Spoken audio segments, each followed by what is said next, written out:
Halo, selamat pagi. Ketemu Kofran lagi di Belajar Asuransi.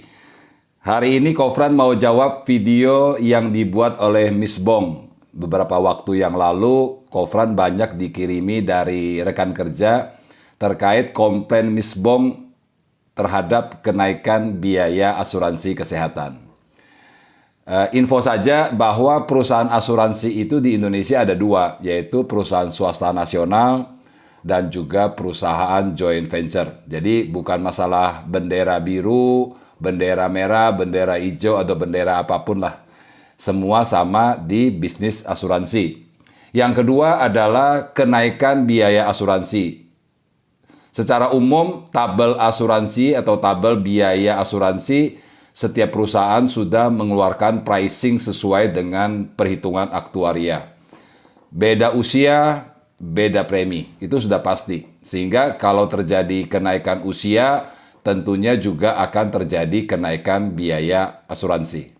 Nah, apabila ada kenaikan biaya asuransi kesehatan di luar ketentuan tabel yang telah diberikan semula, itu biasa terjadi karena terjadinya kenaikan inflasi di dunia kesehatan.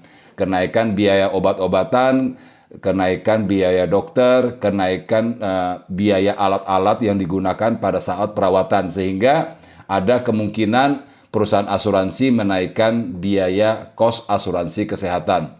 Yang kedua, yang faktor paling besar terjadinya kenaikan biaya asuransi kesehatan yang dibebankan kepada pihak klien adalah jika rasio klaim di perusahaan tersebut mencapai 70% dari premi yang diterima.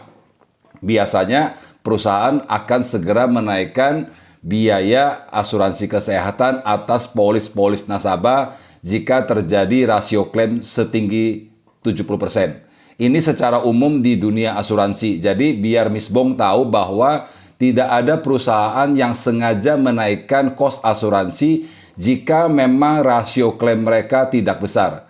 Nah, kemungkinan rasio klaim besar itu terjadi ada dua hal. Mungkin karena terjadinya pandemi atau terjadinya banyaknya kasus klaim kesehatan yang terjadi di masyarakat. Dan yang kedua, banyaknya fraud yang terjadi di perusahaan tersebut atas kelalaian agen dalam menerima klien pada saat pengajuan asuransi. Mereka tidak meng-underrate dengan cukup bagus sebagai ujung tombak daripada perusahaan asuransi.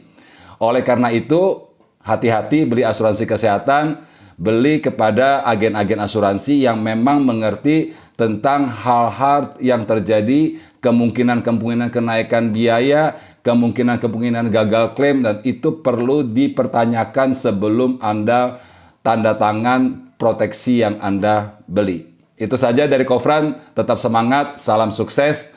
Semoga kita semua tetap sehat.